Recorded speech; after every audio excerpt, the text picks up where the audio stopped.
Oui, je sais, Ready Player One, le nouveau film de Steven Spielberg, vient juste de sortir, mais je préfère vous parler du film de Wes Anderson. Wes Anderson, réalisateur de nombreux films au style visuel assez distinctif, avec des histoires surprenantes ayant chacune une narration assez particulière. C'est le réalisateur de La Famille Tenenbaum, Moonrise Kingdom, Fantastic Mr. Fox, The Grand Budapest Hotel et I Love Dogs, sorti le 23 mars aux États-Unis, et c'est le film que nous allons voir tout de suite. Déjà, vous êtes plutôt chien ou chat? Team chat ou team chien? Parce que pour les amoureux des gros matous, c'est pas tellement le film qui pourrait vous correspondre. I Love Dogs est donc un film qui va nous faire aimer les chiens, et les apprécier d'autant plus pour ceux qui les aiment déjà. Et on le remarque déjà rien que dans le titre. En effet, si vous dites assez rapidement et à haute voix le titre I Love Dogs, on pourrait presque entendre I Love Dogs. C'est la petite subtilité du film.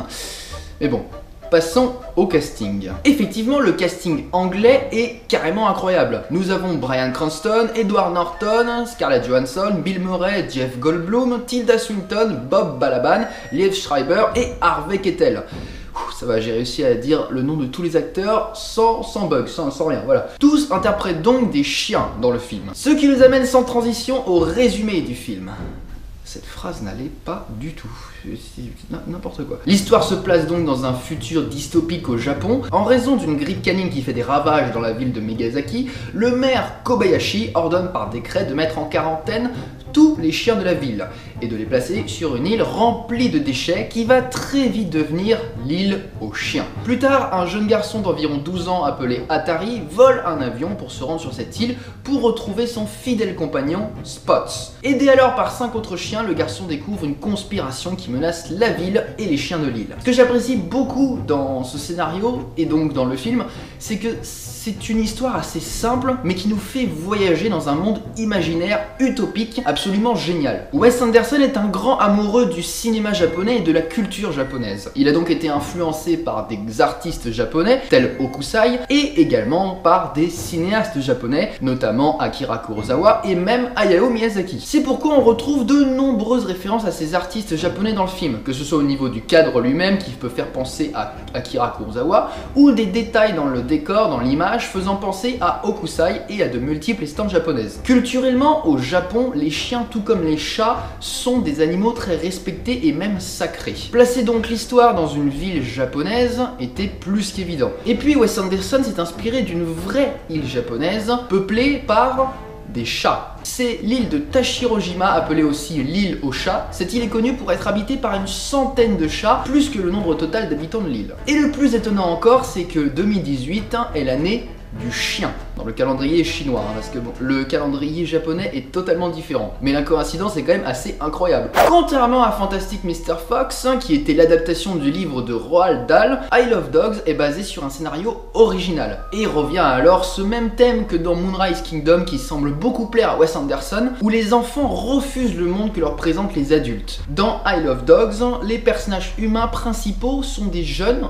étudiants qui sont particulièrement rebelles et qui n'acceptent pas le monde dans lequel ils vivent, construit par les adultes. Les personnages justement sont tout aussi attachants les uns que les autres, notamment les 5 chiens principaux qui possèdent tous des noms de chiens alpha: Rex, King, Boss, Duke et Chief. On se concentre surtout sur les chiens, c'est pourquoi ils sont doublés en anglais et la majorité des humains sont doublés en japonais. Et ce qui est étonnant et même drôle, c'est que tout le monde se comprend, même un hibou qui ulule finit par être compris par les chiens et les humains. Wes Anderson a fait le choix de ne pas sous-titrer les dialogues japonais, pour donner plus d'authenticité au film, même si ça reste très fantaisiste. Ce qui est assez courageux et particulièrement ingénieux, mais tout de même très risqué. Car il peut y avoir une certaine audience qui n'est pas très réceptive à l'idée de ne pas avoir un sous-titre pour les dialogues japonais. En ce qui concerne les scènes de bataille, elles sont très bien réalisées et font beaucoup penser aux cartoons, et sont un énorme clin d'œil aux œuvres de Tex Avery où les personnages se battaient dans un nuage de poussière. Les dialogues sont très bien construits et Wes Anderson s'est mêlé à la perfection humour avec des situations très sérieuses. Les discussions qu'ont les chiens entre eux peuvent faire penser à des discussions que chacun pourrait avoir dans un ascenseur.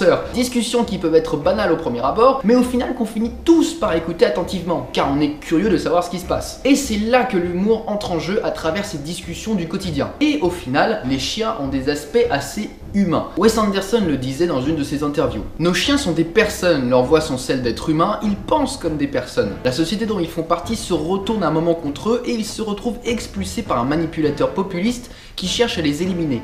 Évidemment que là, on ne parle pas seulement de chiens. C'est pour cela aussi qu'on voulait faire le film. Le tournage de Isle of Dogs a débuté fin 2016, car la stop motion, vous l'imaginez bien, c'est très long. Surtout pour un film qui dure 1h40. Et là, j'admire le travail des animateurs, car c'est un travail très minutieux et qui demande beaucoup de patience. Environ 30 animateurs ont travaillé sur Isle of Dogs. Et certaines séquences ont demandé un temps considérable pour être réalisées. Par exemple, pour vous donner une idée du temps que cela nous prend, la séquence où un personnage découpe un poisson pour créer des sushis a pris environ 8 mois. Les voix sont enregistrées bien avant et ensuite il y a tout le travail de l'animation qui doit faire parfaitement correspondre les différents sons, les syllabes formant alors des phrases. Il y a donc tout un travail sur le mouvement de la bouche, le mouvement des lèvres des personnages. C'est un travail extrêmement intéressant car pour ne pas créer de mouvements trop vagues et imprécis, les animateurs se sont énormément inspirés de mouvements de vrais chiens. La façon dont les chiens marchent, se déplacent, bougent dans l'image détermine leur personnalité. Mais le plus compliqué dans ce genre d'animation, c'est animer des personnages qui ont de la fourrure. Car à force de bouger les marionnettes pour animer les personnages,